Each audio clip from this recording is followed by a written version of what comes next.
Welcome, Bruce. Thanks so much for joining us late on a Saturday night where you are, and to the room full of people that came along on a sunny day in the last days of summer. Womanjeka to you too. I am Lisa Grocott. I'm a Professor of Design at Monash University. Hi, And I also want to begin by recognising that in Melbourne, we stand in footsteps millennia old. We honour the ancestors who reside in the imagination of this land and recognise the creativity of the people of the Wurundjeri and Boonwurrung people on whose land we gather today. As we move into our conversation with Bruce about massive change and action, let us pause to acknowledge the traditional custodians who, I think, and I'm going to see if Bruce thinks the same thing, have so much to teach us about how to be in communion with the land. No mai, haere mai, ko prongia te monga, ko waikaro te awa, ko takatimu te waka, ko Ngāti Kahanunu na iwi, no Melbourne, te tūranga waiwai, ko Lisa Grocott, taku ingoa. I just introduced myself further, this time not defined by my job title, but in relation to land and people. I began by naming my mountain, my river, and my Māori ancestors in Aotearoa, New Zealand. And even though I have 5 hours of questions and conversation I'd like to have with Bruce, we only have 45 minutes. But yet, Bruce, I started here intentionally because when I watched your documentary, the images that stayed with me were the images of the lakes and the forest at the end of the world. These left me wondering what it would be like to have grown up with the specific insights that you hint at that came from a child enveloped in wilderness. Here, some Aboriginal people talk about learning from country as the ultimate university, and I sense that in your work. So I wondered if we could just begin by you ruminating a little bit more on how those early experiences with nature shaped your practice. Well, thank you, and it's really delightful to be with you. For the longest time, I didn't understand how they were in any way related, because it's, as in a kind of, conventional way of thinking, growing up on the farm in that kind of wilderness experience didn't really seem to have any relevance to living the kind of urban life of a designer. And it wasn't for a long, long time that I began to realize that there were certain kind of rhythms and patterns and kind of awareness that I had that was informing my work and was informing my practice. And as the work, over time, as the work kind of evolved, those rhythms and patterns became more and more relevant. And I began to realize that, in fact, that kind of connection to the living world was really, more and more important, and was really, in fact, what was informing, my particular kind of way of thinking and working. And I think there was sort of two dimensions to it. One was that it was very, I lived very connected to the earth and to the seasons. We didn't have running water during the wintertime, and that meant that I had to go to the well in the valley and provide water to the family, for the family. And, so I was very tuned into the seasonal changes. And that experience of actually providing water, providing water for a family of 7, I really understand how heavy that is. Like, there's a physical weight to it that is really significant. You have no sense of it when you just turn on the tap and it's there always. But when you really have to supply it, take it out of the well and bring it into the house, that is it's a job, and it's a lot of work. And just kind of knowing that kind of season, and for us, we were also farmers and hunters, and so the kind of seasons of things were very important to us. There's a fish run, a little small fish called a smelt, that runs at a particular time, and you can kind of catch volumes of them, and it's a really important food source for people who are living in that area. So being kind of tuned into all that was really important. I just didn't think about it. We just were in that. And then the other piece that was, I think, that I realized was more and more important was that it was kind of lawless. Like no one ever got a permit or a license for anything, and as a consequence, things were. I mean, we did what we needed to do, and if we had to build something, we got people together and we built it. But a lot of things burned down, including my own house, because the electrical work was done by miners, not electricians, and so as a consequence, things were pretty haphazard. But that kind of free thinking way of living, where you just do what you need to do, and you don't really know what the boundaries are, that really became my way of operating, and it still is. It still is very much. That's sort of how I start, and sometimes I have to get permits, but I try not to, and at least I don't start from do we need a permit? I start from what's the idea, and so those two things really kind of came together and informed what I do. And more recently, I've been going back up to my hometown. I'm on the board of a school that is an architecture school, the first new architecture school in Canada in 40 years. And it's the MacEwan School of Architecture, and it's a tri-cultural collaboration between French, English, and Indigenous leaders. And so I've been really quite excited to work with Indigenous leaders there. And what I discovered is that actually they have a cosmology that is different from ours. They don't put humans at the center. Like one of the guys said, we think we are related to the rocks and the grasses. And that's what I think too. And that's what my most advanced science colleagues think as well.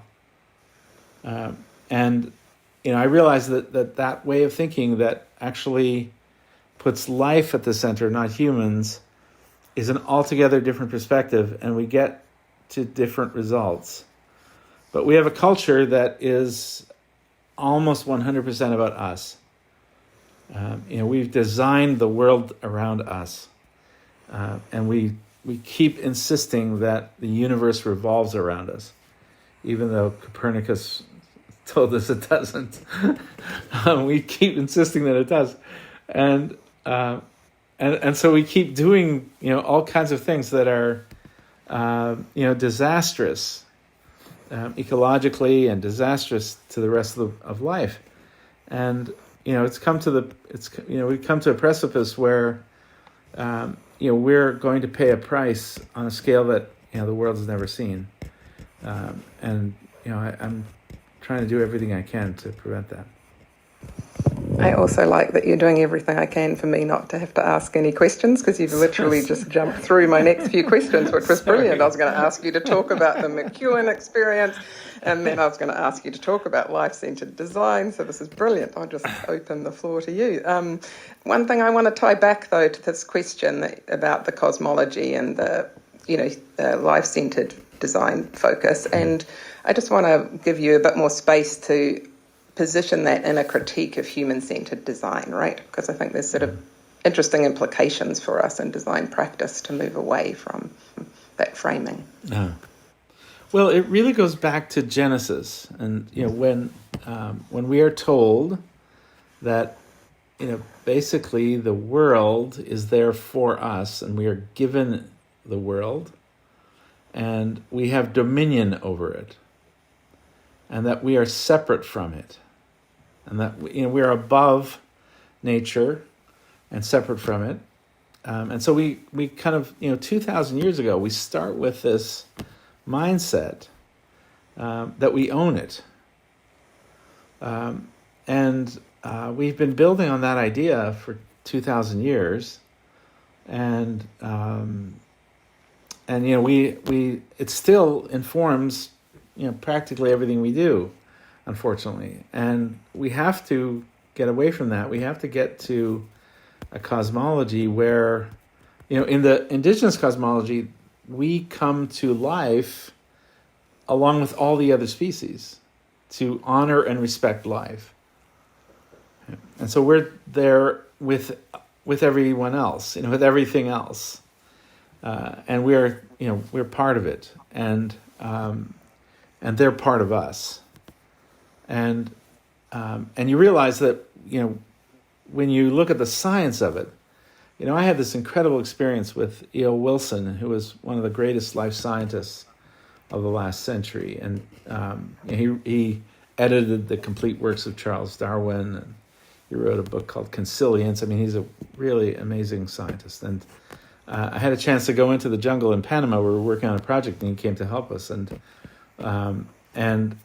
he explained that, he said, there's only really one thing on the planet, and that's life. And life has an experiment going with form, and we're one of those forms. And 99% of all the experiments have already gone extinct, and we will too, at some point. Over the long, billions of years, however many it takes. But we're not a special case. We're not somehow exempt from the rules. And he said this wonderful thing that was really, really caught my imagination. He said that rock is slow life, and life is fast rock. Right? And that which is exactly what my indigenous friends explained. That we are related to the rocks and the grasses. That that rock is slow life. It's just life slowed down. And you are the substance of rock animated with electricity. So you are, and when we turn the electricity off, it stops. You go back to rock. And that is, that's the universal truth. I mean, that is how it works. And so that is the kind of, like, what I love is that the science and the indigenous cosmology are coming to the same place.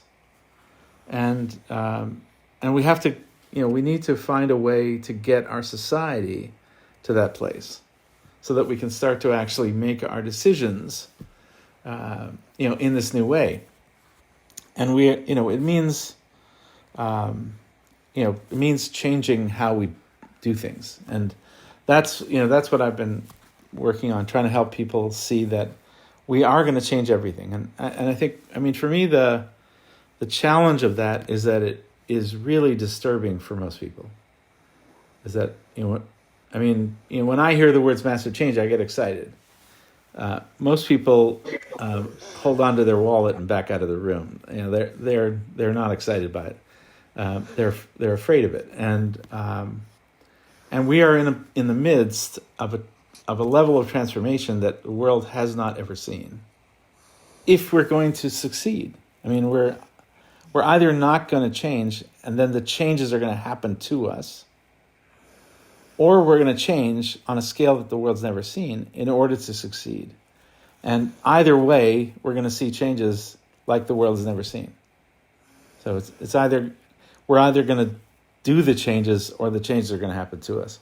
And I'm personally for doing them, because I think it's going to be a lot more fun if we do them than if they're imposed upon us by the world.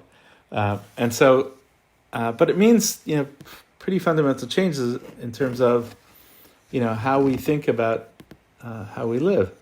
And you're seeing a lot of reaction to it around the world. Like, I think a lot of the kind of movement to autocratic leaders and the whole kind of movement to the far right is really all about this kind of in their mind, out of control change, that it's change that is happening to them.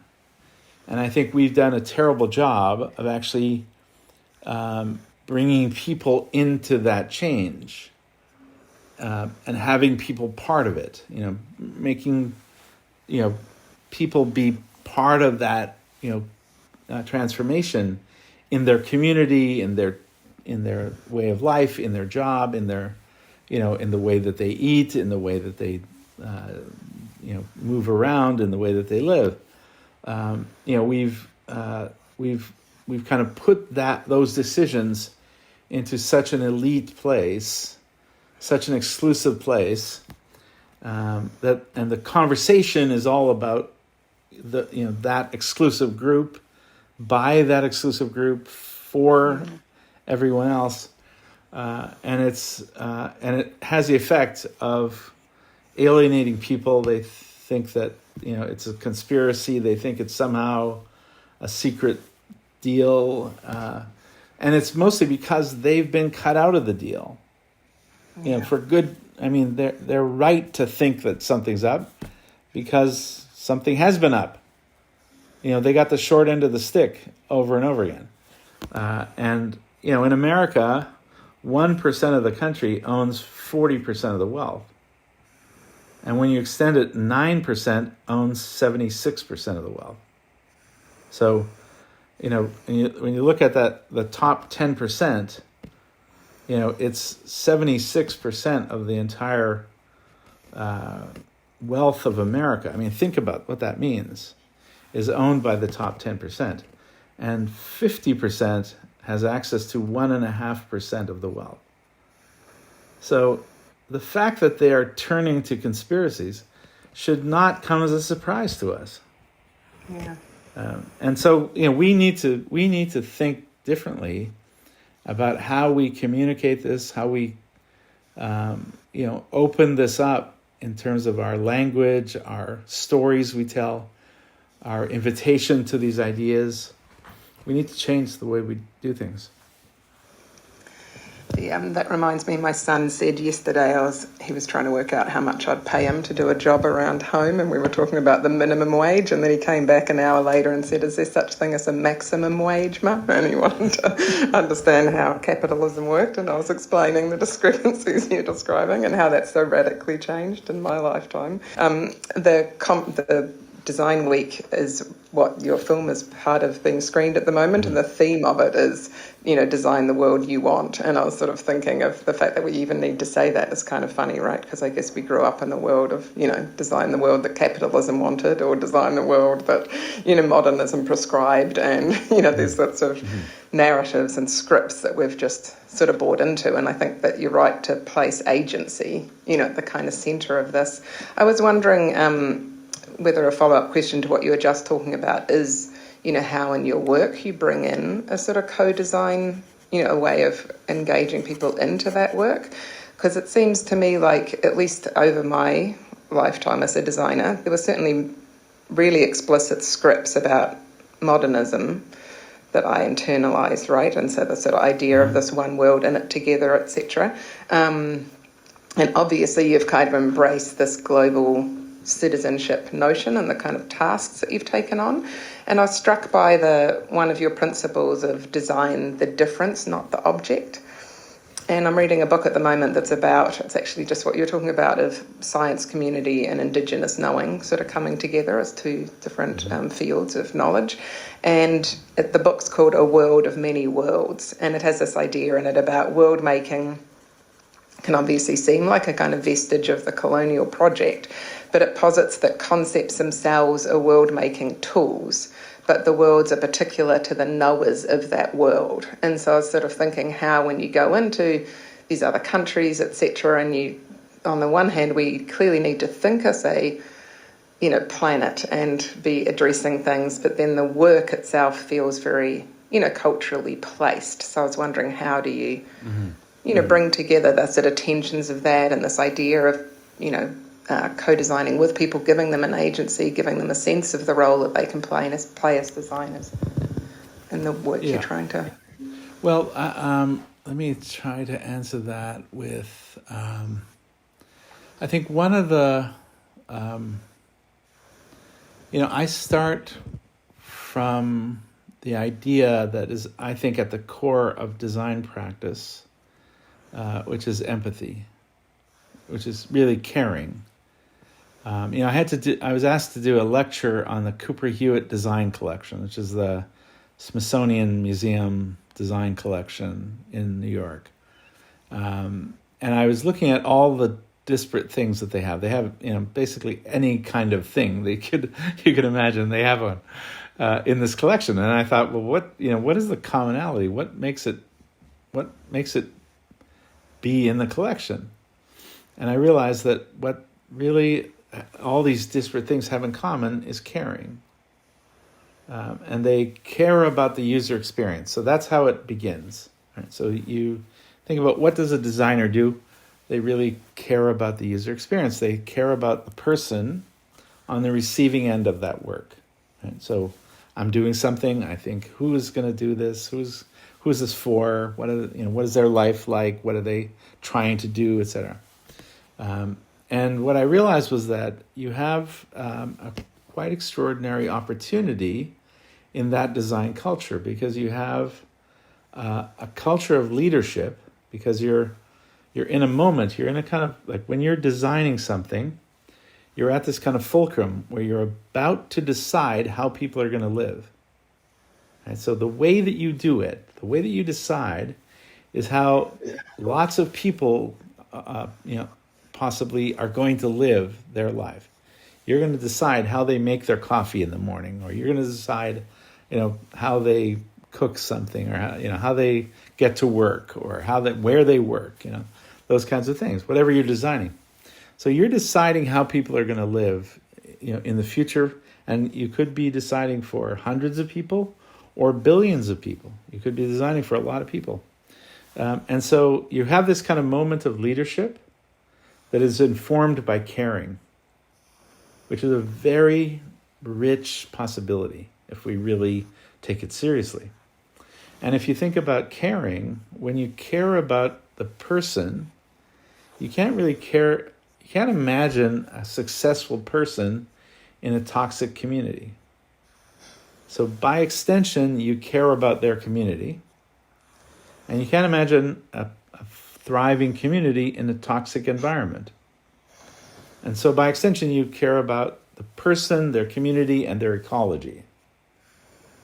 And so that's the kind of conceptual model that I think we can develop in design. And that gives us something that I think it is a very powerful model for leadership, to say, this is what leadership could look like. That we make decisions caring about the person, their community, and their environment. And that's ultimately what we ought to be doing as leaders. And that's how we should be defining leadership. And so, we've tried to kind of develop a methodology of working that way. And that's really what, for us, life-centered design is all about. And what that means is that you start from a kind of listening mode. So when I did the project in Guatemala, they took me to meet the vice president. They said, "This is Bruce, and he's going to design Guatemala." And I was like, no, actually, that's not going to happen. And if anyone suggests that, you should run away from them, because you're going to do it. Because it's your problem, and I can help you. I've got lots of ways to accelerate and advance your work, but ultimately I'm going to get on a plane. I got my own culture I got to deal with. You're going to do this one, and I can listen. I can learn. I can contribute. I can help you. I can advance your process, your work. I can show you things. I can give you tools. I can give you all kinds of tools to help you do what you have to do. But ultimately, it's going to be your work. And I think that kind of approach that is really about listening. It's about it's really a process for listening, even when you're talking. Like, we have a process that we call the scenarios process, where we basically develop different ways of thinking. And we kind of use those ways of thinking to listen. So it looks like we're talking, but what we're really doing is listening. And what happens is that when we tell people the scenarios, they tell us stuff that we couldn't have imagined to ask. Yeah. And so it opens up new kinds of possibilities and new conversation and new contributions to that process of caring as a form of leadership. Yeah, I really like the idea of the listening being at the heart of the sort of co-creative practice that you're describing, which I didn't get the same sense of that from the documentary, so I really appreciate you unpacking that further. I was wondering whether I've watched some different interviews with you, and one of the things, my area of research is around transformative learning, of looking at what actually shifts, how do you actually shift people's thinking so it sort of sticks and leads to change.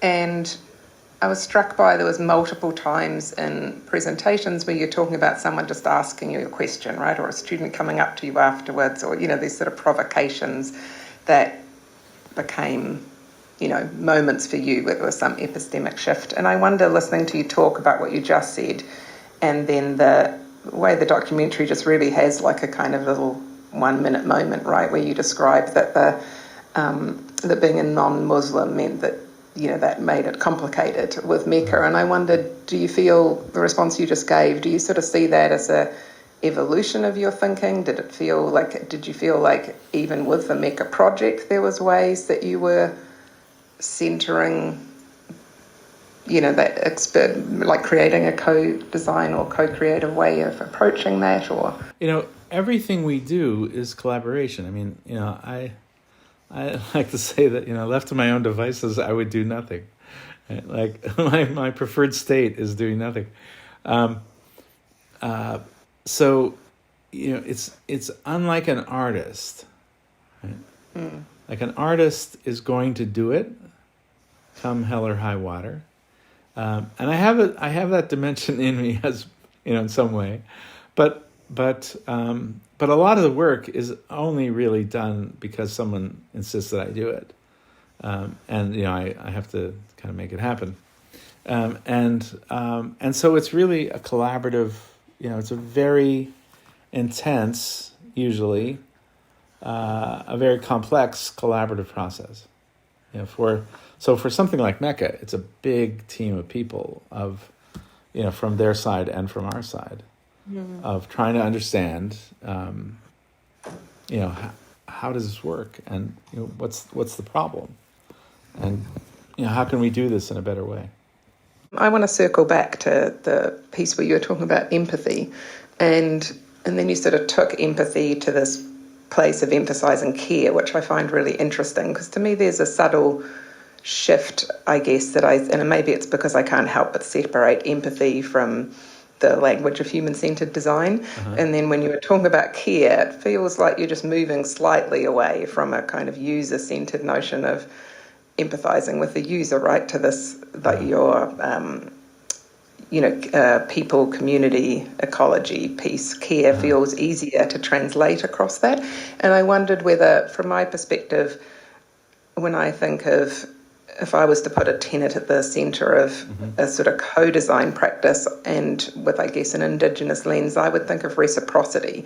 And I wondered, what is there a shift that would happen for you to maybe replace the word empathy with reciprocity or something? Is there, what would it mean to think in a place of, I saw you once talking about was it tuna? You were talking about taking the tuna out of the water, what it means to sort of say, this is mine. And I just wonder what it means to think, from a place of reciprocity. How might that shift people's thinking?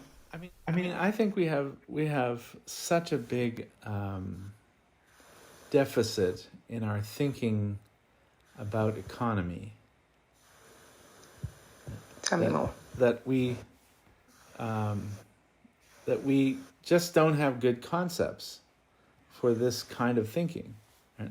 So, and how it applies to kind of how things work. The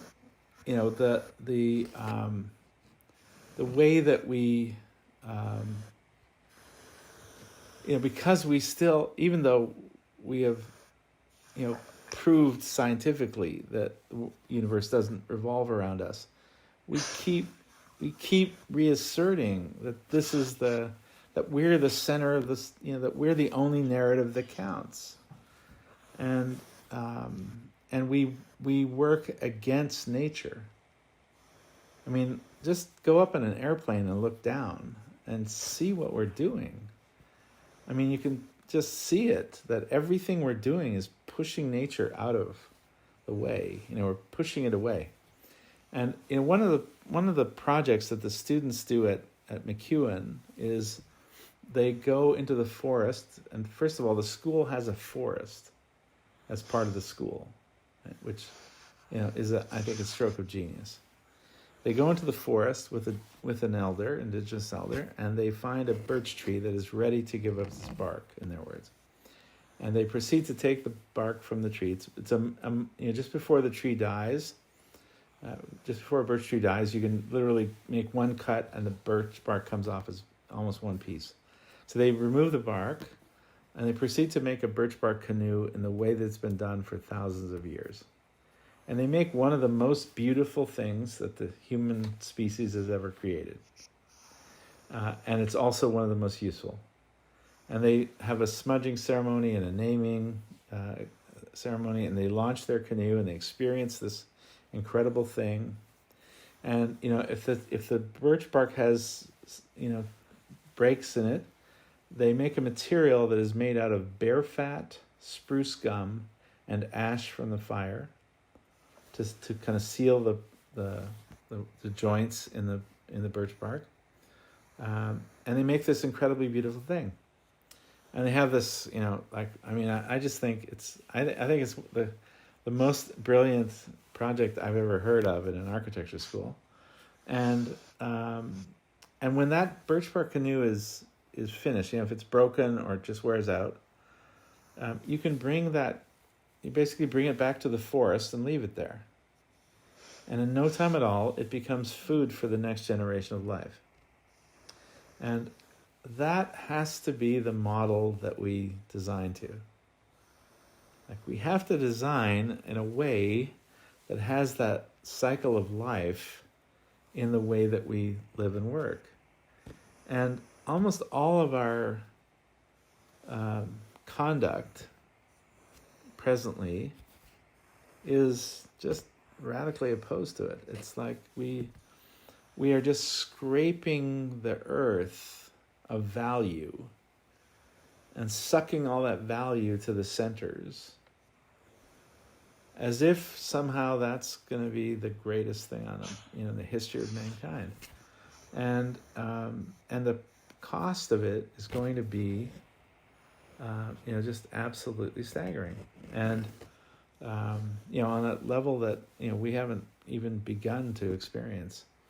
And so we need different ways of thinking, talking about, we need different language. One of the worst concepts ever invented is the concept of externality. And this is a concept in accounting. And an externality is something I don't have to deal with, that someone else is going to have to deal with it. We're not at all.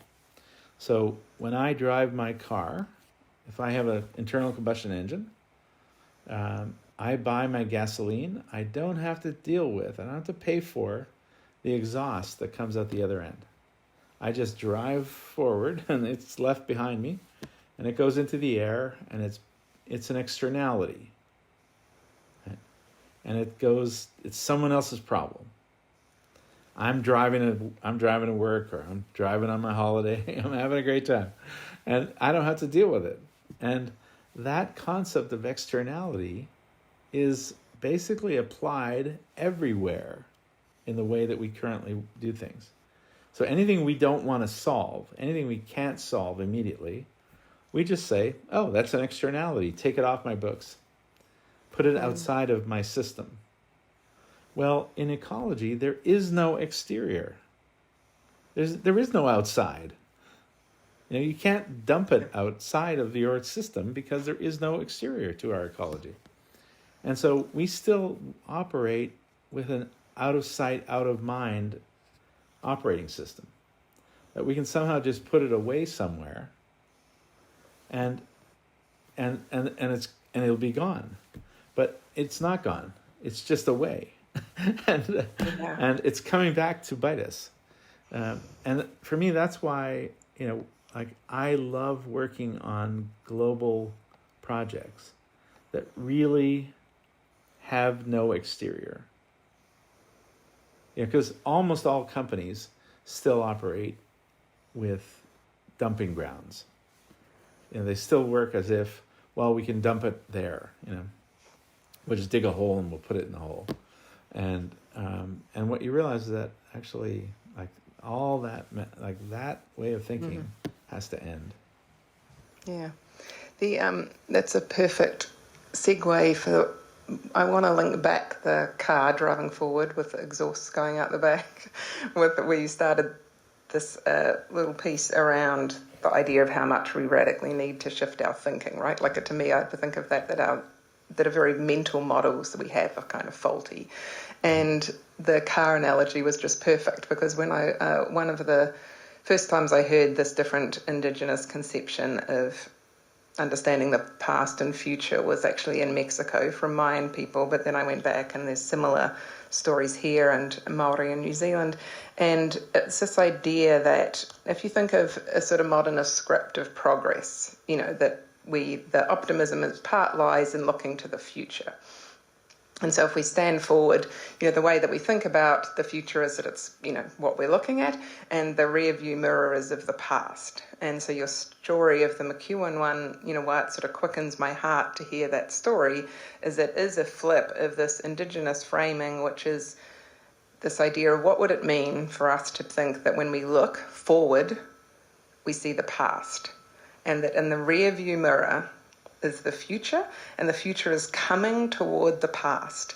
And I'm now looking at the audience to sort of ask you all to imagine that thought experiment of how completely differently that orients us, right? I mean, it does make us, it's like we're looking at the exhaust, as we're driving, right? Like we're actually seeing the consequences of our actions, but it's like this, it's a complete shift in a kind of mental model of understanding the decisions we're making. If we were to turn that round and think we're moving, that what we're looking at is the past and all the decisions we are making every day, and the future will soon be the past. And I just think there's something in that arc of that story you told from, the canoe, the life cycle of it going back into the land, what it means to be ignoring the externalities. There's just something in that thought experiment that I think, well, it's not a thought experiment, it's like literally an, Indigenous way of knowing. But what I thought of when I was writing my notes with this is I wondered, and, it took me, I was mind blown when I first heard that idea. It took me some while to get my head around it. So first of all, have you heard that before? Is it easy for you to get your head around that, or is that a new I haven't, framing? but yeah, I can imagine that. Kind of do it.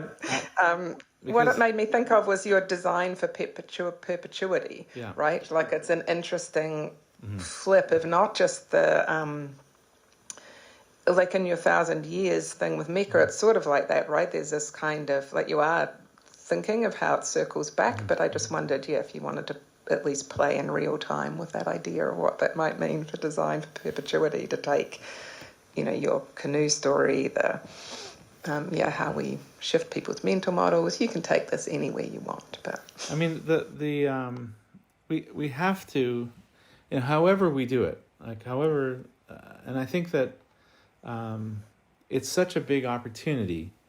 I did a little film, the National Film Board commissioned a little film about my ideas, and in this little film I talked about the reality of a freeway. What does a freeway really look like? And if you've ever been in a room with a V8 engine without a muffler, it is staggering. I mean, it's a continuous toxic explosion. Essentially what it's doing, it has 8 cylinders, and each cylinder is an explosion. And they're exploding, hundreds of times a minute, so that you have a constant explosion. And that's what's producing that exhaust. But it produces a sound that you literally can't hear yourself think. You can can hardly bear to be in the room with it. And if you stayed in the room with it for any amount of time, in 20 minutes you're dead. That ought to tell us that it's probably not the right thing to do. And I said, look, if you really think about what a freeway is, it's a river of fire. Like each one of those engines is a continuous toxic explosion. Look at the freeway to the horizon in both directions as a river of fire. 24 hours a day, 365 days a year. That's what we're doing. And we, collectively, we pull a cubic mile of oil out of the earth every year and set it on fire. Now, if you put a cubic mile of oil, next to the Eiffel Tower and just set it ablaze, everyone on the planet would be aghast. We'd say that's an outrageous thing to do. But that is what we do every year, and we're actually increasing the amount every year. And every year, I have this very beautiful book by Rachel Carson called Silent Spring, that was published, I think, in 1962. And every year since that book was published, we have increased the number of cars on the road. Every single year. So not one year, not once did we say, let's try less this year. Not once. And so for all of the work that we've done on environmentalism, every single year we went the wrong direction. And so what's clear is that doing it that way, in other words, scolding people, is not the way out of this. You cannot just hit them with a stick. You need to redesign it. You need to design a better way. We need to redesign practically everything we do so that it doesn't have the problem. We have to solve the problems. Because if we expect people to simply stop doing the things that they love to do, we've proved, we had a focus group with 8 billion people. And they said no, loud and clear. And so they're not going to do it. They're not going to suddenly wake up and say, you know what, I'm really not going to enjoy all those things that I love. No, they're not. They're not going to do that. So we have to reinvent it. We have to reconceive of things so that we can do them in perpetuity. And perpetuity is the target. Perpetuity is what we need to accomplish. We need to design them so that we can do them forever. And once you get there, once you do that, you can do it. You're golden. You can do it forever. There's so many, I don't know where to begin with all the threads that could kind of follow from that. But I am going to give the audience a heads up that if people want to have some questions, you can start thinking about what that would be. And, oops, there's my timer saying that. The question I have while the audience are thinking about what they'd like to ask you, to bring it back to this work of I love this idea that it was like there's two different things with so you said it was a film, right? Where you were looking at this idea of the freeway. Can people find that? Is that a film that exists online? It's a little NFB film called The Big Reset. Yeah. It's a series. It's a series. They did a series called The Big Reset. That's great, thanks. What I love about it is it feels like it's like the thought experiment of it highlights the point that if we could experience it that way. So there's something really interesting to me in the idea that we are, everyone's driving on freeways, we're experiencing it, but we're not experiencing, the pure, decision making we're doing or something, right? There's something really interesting about that idea of if you're put in a room and you could really see it, or if we lit it on fire, and there's something about that experiential piece that I find fascinating. And then there's this piece when you say, that we had 8 billion people and, no one did it. Like even the pandemic, should have been like the greatest reset and the things that we slowly just start doing again, and which you've sort of hinted is more like what's the motivation for people to do it. So I wonder what you think about the role of design in that work, I guess, the kind of provocation to think differently, the work. I mean, a few of your projects, right? Coca-Cola, Guatemala, are sort of focused on this idea of mindset. Not focused on, like turn around a little bit this idea of mindset. And I wonder what role you see of design in that work.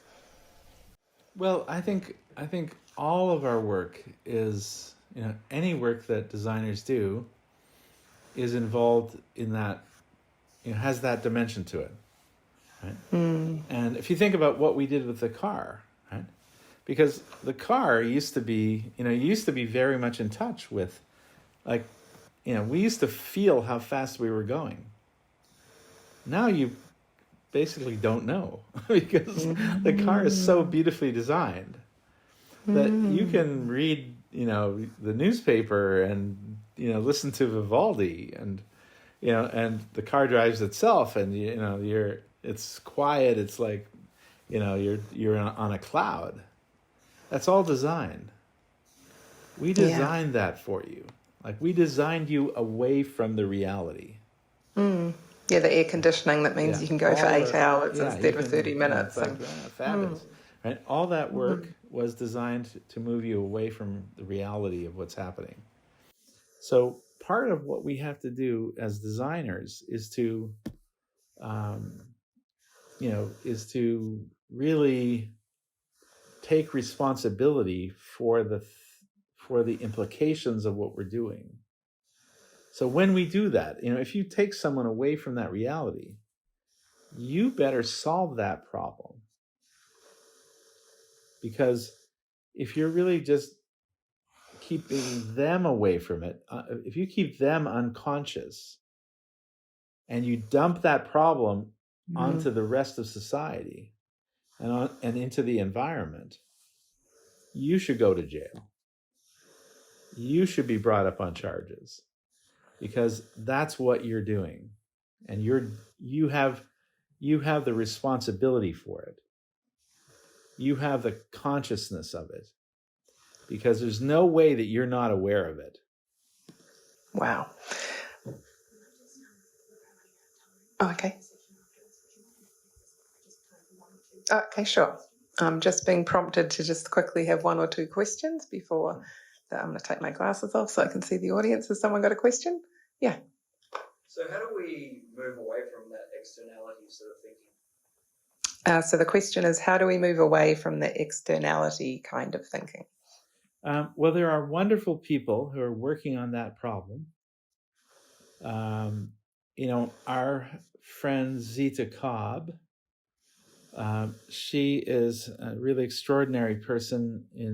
She runs an organization on Fogo Island called the Shorefast Foundation, and she is working on place-based economy. So how do we really develop a kind of economy in a local ecology? And she has an incredible story. She grew up in this island off the coast of Newfoundland in northern Canada. She went to the city, she went to the center. She was an accountant. She got involved in the technology business. She made a lot of money, and she returned home to her island. And in the meantime, the ecology had collapsed. The fishery had been closed. The economy had collapsed, and so she worked to kind of help, recover the local economy and ecology, and has developed a whole kind of way of thinking about how what we need to do to kind of change this way of thinking. And she's working now. She's got a pilot running with 5 communities, trying to understand how do we develop community-based economy that makes sense, that doesn't just scrape the cream off the top and send it somewhere, And how can we actually make an economy that works locally for the people of that place, for the ecology of that place, for the community of that place, and that makes sense. And there are good examples of people working on these kinds of problems. And again, it's a design problem. We have to redesign it. It's you have to remember that the way it is the way we designed it to be. So we designed that. So don't think it's an accident. It didn't just happen. We designed it. And so if we want it to change, we have to redesign it. Great, thank you. I think we have time for one last question. What time would you like to wrap it up? Yeah, so maybe a reasonably brief answer, Bruce. Yes, what's the last question? Okay. Thank you for the talk. One of the things I've been thinking about is that technology is obviously accelerating at a pace that humans cannot even, don't have the capacity to kind of understand what the implications of this would be. So if this is the design world, nature actually already has a design, and by design, nature actually doesn't have waste. So I kind of want to know what you think about this in terms of actually degrowth as a way to design degrowth, because if design is sort of always related to the design world, which is by us, how does that fit in with nature, which has its own design? It looked like Bruce heard some of that, so I'm hoping I don't have to try to. Okay. I heard it. That's a great question. I don't know. There's a short answer to that. No, exactly. That didn't seem like a softball question, was it? At the end? Let me try and break it down. You're absolutely right that we're now designing processes and technologies that are designing processes and technologies. So we're actually, making the processes and technologies exponential. Now, that's very promising in solving certain kinds of problems that, are really, really challenging. So on the upside, there's that upside. The downside is that it can also produce a kind of cycle of waste, as you suggest, where it's a kind of staggering kind of just discard of we're making things only to discard them almost immediately, and we need to in that cycle of development actually take the waste problem out of it. In other words, design a way for these things to be continually developing, not discarding. So, if you think about so many things that we create, I find it just absolutely infuriating to throw things away, that we have to, the thing that I'm talking to you on is about to get thrown away, which is kind of insane. But it's being made obsolete by advances in within it, right? That it becomes unable to connect to the rest of the world, and so it becomes a kind of boat anchor, in the process. And I think that the kind of source of you're right on in terms of where the source of that thinking is, which is in the natural world itself. As I mentioned earlier, if you look at the forest floor, there's no garbage there. There's lots of stuff, but all that stuff is food for the next generation of life. And that has to be the model of the way that we live and produce and work in future. That everything that we're doing, when it outlives its usefulness, it takes its place in the cycle of development in the next generation of life. And it doesn't go as a straight line to the garbage can. Perfect place to end. Thanks. Thank you so much for the provocations and the insights and obviously your time Saturday evening. I'd like everyone to put their hands together to thank Bruce. Thank you so much. Thank you all.